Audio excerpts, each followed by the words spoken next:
Hello students, welcome to the my YouTube channel Saral Ganit. हमने पिछली video में अध्याय 6 त्रिभुज की प्रश्नावली 6.1 करी थी और उसमें हमने समरूप बहुभुज और सर्वांग समबहुभुज के बारे में समझा था।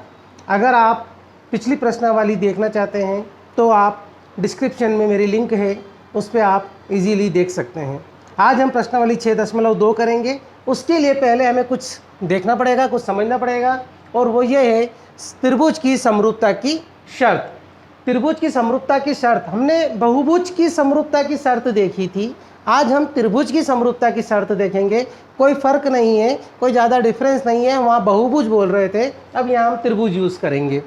तो त्रिभुज की समरूपता की शर्त क्या है? नंबर 1, संगत कोण बराबर हों। उनके संगत कोण बराबर होने चाहिए। संगत कोण हमने जैसे बात करी थी, कोण बी, इस त्रिभुज ABC में कोण बी का संगत कोण कोण Q है, कोण C का संगत कोण R है, कोण A का संगत कोण कोण P है। तो दोनों इसमें जो संगत कोण है वो बराबर होना चाहिए। नंबर 1। दूसरी शर्त है संगत भुजाएं आनुपातिक हो। संगत भुजाएं आनुपातिक होना चाहिए। आनुपातिक से मतलब क्या है? AB भुजा है, इसकी संगत भुजा है PQ। तो AB और PQ का जो अनुपात है, फिर BC की संगत भुजा QR है, BC और QR का अनुपात, AC की संगत भुजा PR है, तो AC और PR का अनुपात, इन सब संगत भुजाओं का अनुपात बराबर आना चाहिए। तो हम कहेंगे कि संगत भुजाएं आनुपातिक हैं। दो शर्त हुई त्रिभुज की समरूपता की। नंबर 1, संगत कोण बराबर हो। नंबर 2, उनकी जो संगत भुजाएं हैं वो आनुपातिक होना चाहिए।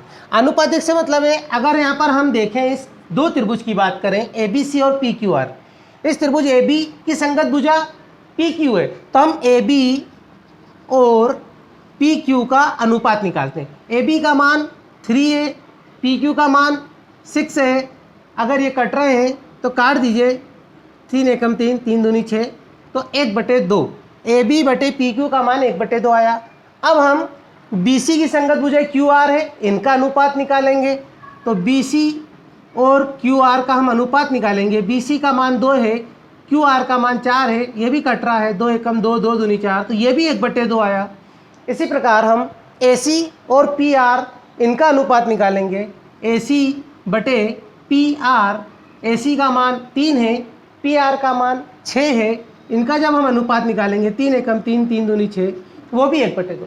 तो हम यहाँ पर देखते हैं कि संगत भुजाओं का जो अनुपात आ रहा है 1/2, 1/2, 1/2 आ रहा। संगत भुजाओं का अनुपात समान है, बराबर है, तो यहाँ पर संगत भुजाएं आनुपातिक हैं। पहली शर्त है संगत कोण बराबर होना चाहिए, दूसरी शर्त है संगत भुजाएं आनुपातिक होना चाहिए। तो ये त्रिभुज की समरूपता की शर्त है। संगत कोण, कोण B 60 डिग्री का है, यहाँ पर कोण Q 60 डिग्री का है, कोण C 70 डिग्री का, कोण R 70 डिग्री का है, कोण A 50 डिग्री का है, इसका संगत कोण P 50 डिग्री का। तो यहाँ पर संगत कोण बराबर है और संगत भुजाएं आनुपातिक हैं। हमने निकाल के देखा, संगत भुजाओं का अनुपात निकाल के देखा, हर बार 1/2, 1/2, 1/2 आ रहा है। तो यहाँ पर संगत भुजाएं आनुपातिक हैं और संगत कोण बराबर है। तो हम कह सकते हैं कि जो त्रिभुज ABC है और त्रिभुज PQR है, ये समरूप त्रिभुज हैं। समरूपता की शर्त में ये चीज़ें होना चाहिए। अब हम देखते हैं थेल्स प्रमेय या आधारभूत आनुपातिकता प्रमेय। इसका बहुत इंपॉर्टेंट है, बहुत यूज़ है, बहुत महत्वपूर्ण है। ये इसका कथन है, ये जो कथन यहाँ पर मैंने लिखा है मैं आपको बताऊंगा।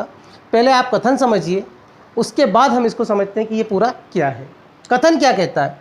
यदि किसी त्रिभुज की एक भुजा के समांतर अन्य दो भुजाओं को भिन्न भिन्न बिंदुओं पर प्रतिच्छेद करने के लिए एक रेखा खींची जाए, तो ये अन्य दो भुजाएं एक ही अनुपात में विभाजित हो जाती हैं।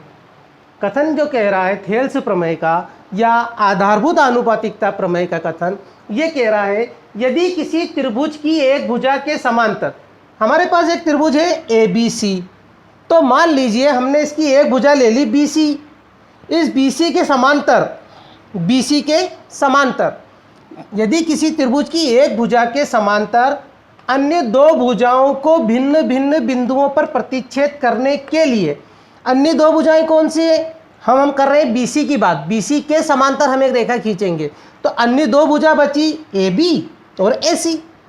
हम त्रिभुज ABC में BC के समांतर एक रेखा खींचना जा रहे हैं, तो दो भुजा कौन सी बची, एक AB और एक AC। तो इन AB और AC को दो भिन्न भिन्न बिंदुओं पर प्रतिच्छेद करने के लिए, एक बिंदु यहाँ है यहाँ पर और एक यहाँ पर, इन भुजाओं के भिन्न भिन्न बिंदुओं पर प्रतिच्छेद करने के लिए हमने एक रेखा खींची, और वो रेखा कैसी खींची हमने, BC के समांतर। यदि किसी त्रिभुज की एक भुजा के समांतर अन्य दो भुजाओं को भिन्न भिन्न बिंदुओं पर प्रतिच्छेद करने के लिए एक रेखा खींची जाए, एक रेखा खींची है हमने BC के समांतर, ये BC के समांतर एक रेखा खींची है अन्य दो भुजाओं को भिन्न भिन्न बिंदुओं पर प्रतिच्छेद करने के लिए। अन्य दो भुजाएं हमारी हैं AB और AC। AB और AC को भिन्न भिन्न बिंदुओं पर प्रतिच्छेद करने के लिए हमने BC के समांतर एक रेखा खींची। तो ये जब रेखा हम खींचेंगे तो ये जो दोनों भुजाएं हैं ये समान अनुपात में विभाजित होती हैं, ठीक है। ये AB और AC विभाजित हो रही हैं किसके द्वारा, DE के द्वारा। ये DE एक रेखा हमने खींची, तो जब ये DE रेखा हमने खींची तो ये AB यहाँ पर कटी, प्रतिच्छेद हुई। फिर DE आगे गई तो AC को बिंदु E पर प्रतिच्छेद करा। तो ये जो दोनों भाग हैं AD और DB, इनका अनुपात, AE और EC इनका अनुपात कैसा होगा, समान होगा। मीन्स AD और DB का अनुपात को हम बोलेंगे AD बटे DB, AE और EC के अनुपात को हम बोलेंगे AE बटे EC। तो AD बटे DB बराबर AE बटे EC होता है। कब होता है, AD बटे DB बराबर AE बटे EC कब होता है, जब हम किसी एक भुजा के समांतर एक रेखा AC खींचते हैं, एक भुजा के समांतर एक रेखा ऐसी खींचती है जो दो अन्य भुजाओं को भिन्न भिन्न बिंदुओं पर प्रतिच्छेद करती है। तब वो जो अन्य दोनों भुजाएं हैं वो एक ही अनुपात में विभाजित हो जाती हैं। आई बात समझ में। एक बार और हम कथन को देख लेते हैं। यदि किसी त्रिभुज की एक भुजा के समांतर, ये एक भुजा BC ली, इसके समांतर अन्य दो भुजाओं को भिन्न भिन्न बिंदुओं पर प्रतिच्छेद करने के लिए एक रेखा खींची जाए, तो ये अन्य दो भुजाएं एक ही अनुपात में विभाजित हो जाती हैं। मीन्स एक बात आप याद रखना कि ये AD बटे DB बराबर AE बटे EC कब होगा, जब ये रेखा DE BC के समांतर होगी। अपन एक और एग्जांपल देखते हैं। सपोज कीजिए कि एक ट्राइंगल अपने पास ये है APQR, और मैंने ये QR के समांतर एक रेखा खींच दी, QR के समांतर एक रेखा खींच दी। इसको अपन ने नाम दे दिया ST। QR के समांतर हमने एक रेखा खींची ST। अब हमें ये QR के समांतर है और ये अन्य दो भुजाओं पर T और S पर प्रतिच्छेद कर रही है, तो क्या होगा यहाँ पर क्या होगा, PS बटे QS is equal to PT बटे TR।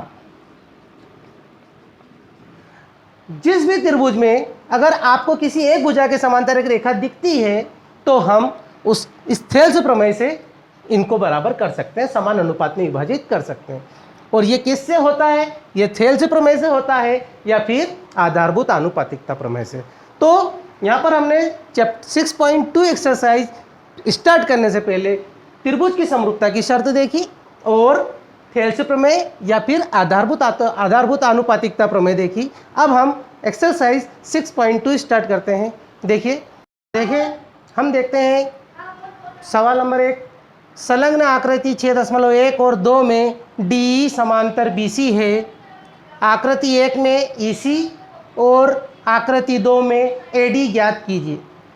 हमें इस चित्र में EC ज्ञात करना है और इस वाले प्रश्न में हमें AD ज्ञात करना है। तो देखिए आपको क्वेश्चन में दिया है DE समांतर BC। क्या दिया है, चूंकि DE समांतर BC, ये जो DE है वो BC के समांतर है। तो अभी हमने देखा आधारभूत आनुपातिकता प्रमेय से या फिर थेल्स प्रमेय से, क्या देखा अभी हमने कि अगर हम किसी एक भुजा के समांतर एक रेखा खींचते हैं तो वो अन्य दो भुजाओं को समान अनुपात में विभक्त करती है। तो यहाँ पर भी वही शर्त लगेगी, AD बटे BD, अगर D BC के समांतर है तो AD बटे BD किसके बराबर होगा? AE बटे EC। ये कैसे हुआ? हम यह लिख सकते हैं थेल्स प्रमेय से, थेल्स प्रमेय से, या फिर आधारभूत आनुपातिकता प्रमेय से। ठीक है, अब इसमें हम मान रख देंगे। AD का मान कितना है? 1.5। BD का मान कितना है? 3 इज इक्वल टू AE का मान है 1, और EC का मान कितना है हमारे पास? नहीं है, तो EC का हम EC लिख देंगे। अब क्रॉस मल्टीप्लाई करेंगे, 3 का 1 में मल्टीप्लाई करेंगे और EC का 1.5 में, तो 1.5 into EC is equal to 1 into 3। 1.5 into EC is equal to 3 एकम 3। अब 1.5 को हम उधर ले जाएंगे, EC इक्वल टू 3/1.5। यहाँ से हम पॉइंट हटाएंगे, ऊपर 0 लगेगी, तो ये बन गया 30/15। और जब हम 30 में 15 का भाग लगाएंगे तो आंसर आएगा 2। तो EC कितना हुआ? 2 सेंटीमीटर।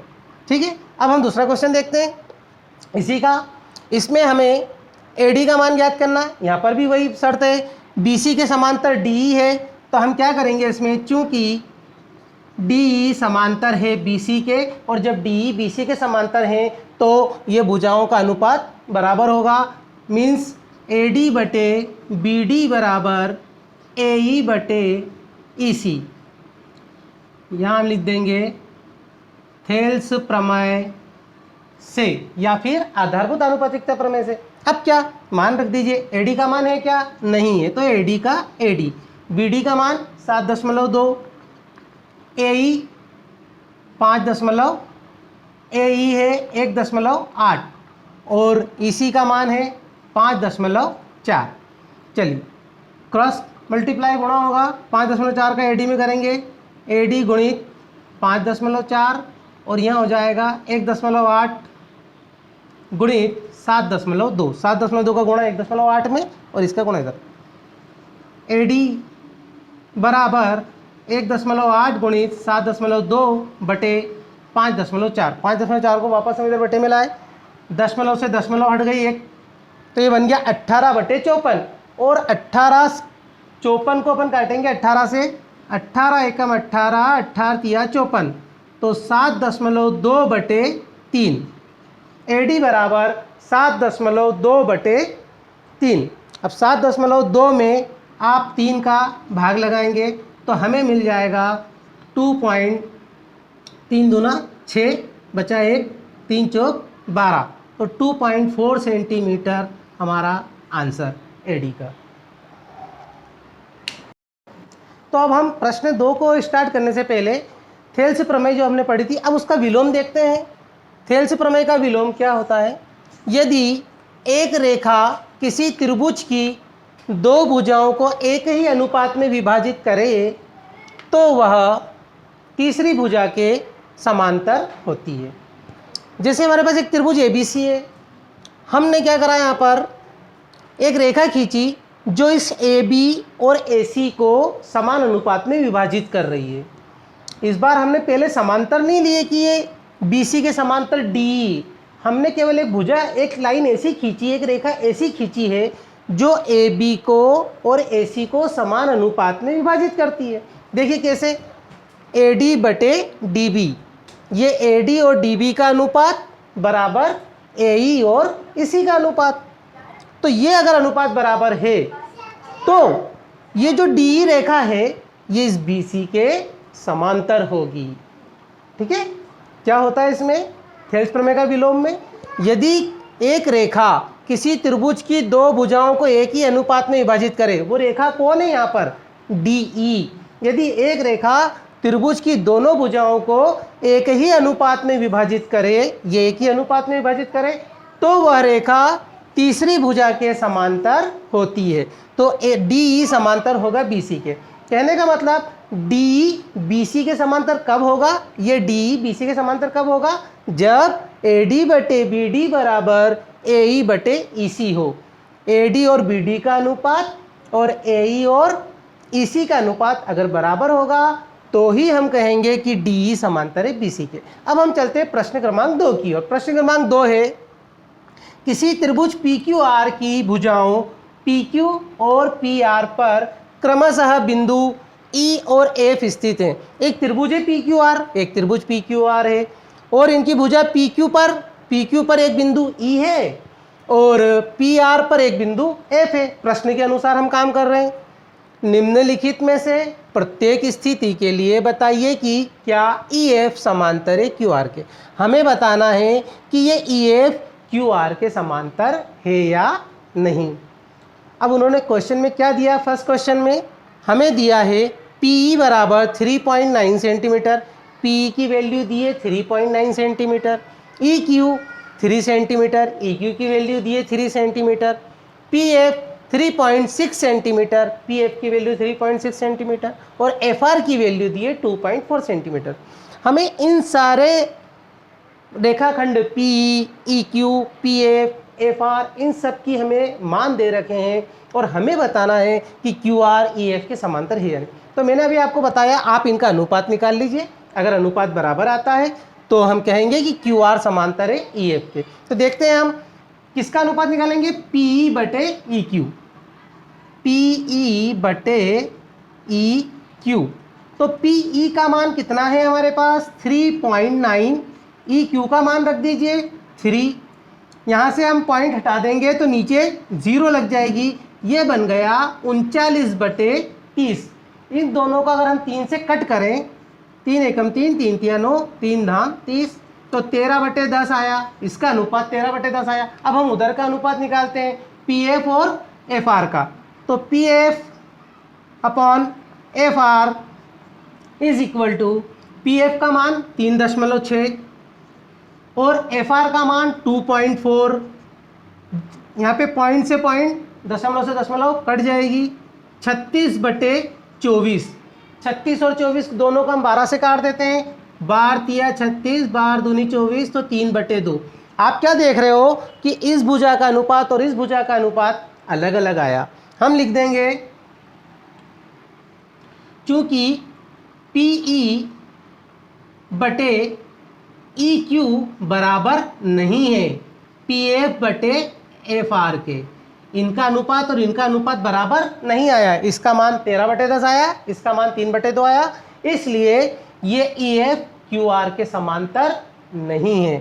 अतः ई एफ समांतर नहीं है क्यू आर के। ठीक है। सेकंड का सेकंड क्वेश्चन, पी बराबर 4 सेंटीमीटर, क्यू ई बराबर 4.5 सेंटीमीटर, पी एफ बराबर 8 सेंटीमीटर और आर एफ बराबर 9 सेंटीमीटर। ये क्वेश्चन भी हम पिछले क्वेश्चन की तरह ही करेंगे। इसमें भी हम पी और ई क्यू का अनुपात निकालेंगे। तो पहले पी अपॉन ई क्यू कितना होगा, पी का मान कितना है 4, ई क्यू का मान 4.5। यहाँ से अगर हम दशमलव हटाएंगे तो ऊपर 0 लग जाएगी, तो ये बन गया 40 बटे 45। 40 और 45 दोनों को हम 5 से काट देंगे, 5 8 40, 5 नाम 45, 8 बटे 9। तो पी ई बटे ई क्यू का मान 8 बटे 9 आया। अब हम पी ई बटे एफ आर का मान निकालेंगे, आर एफ का मान, पी एफ बटे आर एफ, आर एफ लिख दें या एफ आर लिख दीजिए, इससे कोई फर्क नहीं पड़ता है। पी एफ का मान 8, आर एफ का मान 9। अब यहाँ पर हम देख रहे हैं कि दोनों भुजाओं का अनुपात पी ई और ई क्यू का अनुपात 8 बटे 9 आया, पी एफ और आर एफ का अनुपात भी 8 बटे 9 आया, दोनों अनुपात बराबर आए। तो हम लिख देंगे क्योंकि पी ई बटे ई क्यू बराबर पी एफ बटे आर एफ दोनों बराबर हैं। किसके बराबर है दोनों, 8 बटे 9 के, इसलिए ई एफ समांतर है क्यू आर के। अब ई एफ समांतर क्यू आर के क्यों हुआ, ये थेल्स प्रमेय के विलोम से। तो हम यहाँ लिख देंगे थेल्स प्रमेय के विलोम से। देखिए इस क्वेश्चन का ट्राइंगल पी क्यू आर और ई एफ, इस क्वेश्चन में भी हमें ई एफ को समांतर बताना है क्यू आर के। इसमें देखिए दिया क्या है, इसमें दिया है पी क्यू। इस बार पी क्यू पूरी भुजा का मान दिया 1.28 सेंटीमीटर। पी आर, ये पी आर है, इसका मान दिया हमें 2.56 सेंटीमीटर। फिर पी ई, इस पी ई का मान दिया 0.18 सेंटीमीटर। और पी एफ, ये पी एफ का मान दिया 0.36।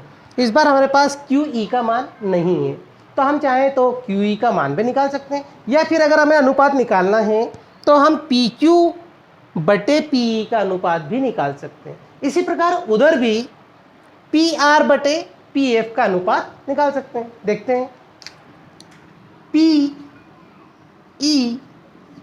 ई के साथ हम पी क्यू का अनुपात निकालेंगे। पी ई का मान 0.18, पी क्यू का मान 1.28, पॉइंट के बाद दशमलव के बाद 2 अंक है, नीचे भी दशमलव के बाद 2 अंक है, दशमलव से दशमलव कट जाएगा। 18 बटे 128, इसको हम 2 से काट देते हैं, 2 नाम 18, 2 छंग 12, 2 चौक 8, तो 9 बटे 64। अब हम उस तरफ चलते हैं, उस साइड में। उधर हम निकालेंगे पी एफ का पी आर के साथ, क्योंकि जो मान दिया है पी आर का दिया, एफ आर का नहीं दिया है। तो पी एफ का पी आर से अनुपात निकालेंगे। पी एफ का मान है 0.36, पी आर का मान है 2.56, दशमलव के बाद 2 अंक है, दशमलव के बाद 2 अंक है, दशमलव से दशमलव कट जाएगा, 36 बटे 256। इसको हम 4 से काट देंगे, 4 नमा की 36, 4 छंग 24, बचा 1, 4 चौक 16, 9 बटे 64। यहाँ पर भी दोनों अनुपात बराबर आए, चूँकि पी ई बटे पी क्यू बराबर है पी एफ बटे पी आर के, दोनों किसके बराबर है? 9 बटे 64 के। इसका मतलब ई एफ समांतर है क्यू आर के, ई एफ समांतर है क्यू आर के। तो ई एफ समांतर क्यू आर प्रूफ हुआ। तो अब हम देखेंगे प्रश्न क्रमांक 3। देखते हैं प्रश्न क्रमांक 3। संलग्न आकृति में यदि एल एन समांतर है सी बी के और एल एन समांतर है सी डी के, तो सिद्ध कीजिए कि ए एम बटे ए बी बराबर ए एन बटे ए डी। पहले हम इस चित्र को देख लेते हैं। चित्र में क्या है? त्रिभुज ए बी सी, ये त्रिभुज ए बी सी आप देख रहे हैं, त्रिभुज ए बी सी।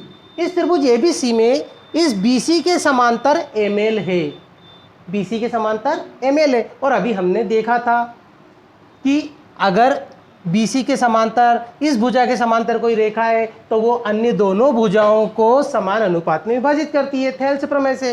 तो यहाँ पर क्या होगा? AM बटे MB, या फिर हम चाहें तो लिख सकते हैं AM बटे AB, पूरी भुजा भी ले सकते हैं। इस AM का AB के साथ अनुपात बराबर होगा AL बटे AC। जब किसी त्रिभुज में एक भुजा के समांतर एक रेखा खींची जाती है, ये एम एल बी सी के समांतर है, ये प्रश्न में दिया। देखिए एल एम, ये एल एम किसके समांतर है? सी बी के। ये एल एम समांतर है सी बी के, तो ये समांतर है, तो ये अन्य दोनों भुजाओं को समान अनुपात में विभाजित करेगी थेल्स प्रमेय से। इसी प्रकार नीचे देखिए आप एल एन, ये एल एन सी डी के समांतर है, तो ये वाली भुजा को और ये वाली भुजा को एल एन क्या करेगा? समान अनुपात में विभाजित करेगा। तो देखिए क्या होगा, दिया है एल एम समांतर सी बी। एल एम किसके समांतर है? सी बी के। तो त्रिभुज ए बी सी में थेल्स प्रमेय से ए एम बटे ए बी, हम ए एम बटे ए बी क्यों ले रहे हैं? प्रश्न में देखिए सिद्ध क्या करना, ए एम बटे ए बी। तो ए एम बटे ए बी बराबर होगा ए एल बटे ए सी। ये समीकरण नंबर 1 तैयार हो गया। अब हम नीचे आते हैं। एल एन किसके समांतर है? सी डी के। क्वेश्चन में दिया एल एन समांतर है सी डी के। अब एल एन समांतर है सी डी के, तो ए एन बटे ए डी, ए एन बटे ए डी बराबर होगा ए एल बटे ए सी थेल्स प्रमेय से। थेल्स प्रमेय से। तो इसको हम देंगे समीकरण नंबर 2।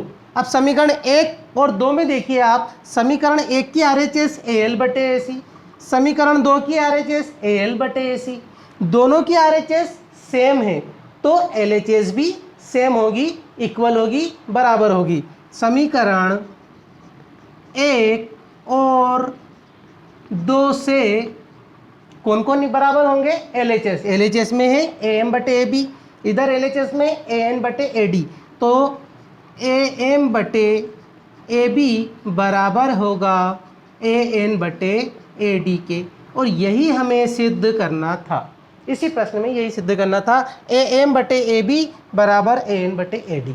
अब हम चलते हैं क्वेश्चन नंबर 4 की ओर। हम देखते हैं क्वेश्चन नंबर 4, जो कि बहुत ही सरल है। क्वेश्चन है आपका, संलग्न आकृति में DE समांतर AC, DE AC के समांतर दिया है, DF समांतर AE, DF AE के समांतर दिया है। हमें सिद्ध करना है BF/FE is equal to BE/EC। बहुत इजी क्वेश्चन है, देखने में हमें थोड़ा ऐसा लगता है। देखिए हम क्या करेंगे, हम लेंगे ट्रायंगल ABC, त्रिभुज ABC। त्रिभुज ABC में क्या है? त्रिभुज ABC में, त्रिभुज ABC में DE समांतर है AC के, तो DE समानांतर है AC के। तो फिर थेल्स प्रमेय क्या कहती है? थेल्स प्रमेय से, थेल्स प्रमेय से BD/AD, BD/AD बराबर होगा BE/EC के। समान अनुपात में विभाजित करेगी ये DE। समीकरण नंबर 1 तैयार। अब हम लेंगे त्रिभुज ABE। त्रिभुज ABE में आप देखिए, त्रिभुज ABE में क्या है? त्रिभुज ABE में DF समानांतर है AE के। ये देखिए DF समानांतर है AE के, तो हम लिखेंगे DF समानांतर है AE के। फिर थेल्स प्रमेय लगेगी। थेल्स प्रमेय से क्या होगा? BD/AD is equal to BF/FE। हम इतने त्रिभुज की बात कर रहे हैं। BF/FE equation number 2। अब आप देखिए इक्वेशन 1 और 2 में, समीकरण 1 और 2 में आप क्या देख रहे हैं कि इसकी LHS और इसकी LHS, समीकरण 1 की LHS, समीकरण 2 की LHS दोनों बराबर है, तो RHS भी क्या होंगी? बराबर हो जाएंगी। समीकरण 1 व 2 से BE/EC बराबर BF/FE, यही हमें सिद्ध करना था। ठीक है, अब हम बढ़ते हैं क्वेश्चन नंबर 5 की ओर। देखते हैं क्वेश्चन नंबर 5। संलग्न आकृति में DE समांतर OQ और DF समांतर OR। दर्शाइए कि EF समांतर है QR के।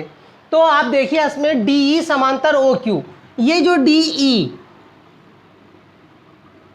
समांतर है OQ के, तो ये DE इस PQ को और PO को समान अनुपात में विभाजित करेगा, क्योंकि ये OQ के समांतर है DE। तो त्रिभुज POQ में DE समानांतर है OQ के। थेल्स प्रमेय से क्या होगा? PE/EQ is equal to PD/DO। ये इक्वेशन नंबर 1। थेल्स प्रमेय से ये DE PE को और PO को समान अनुपात में विभाजित करेगा।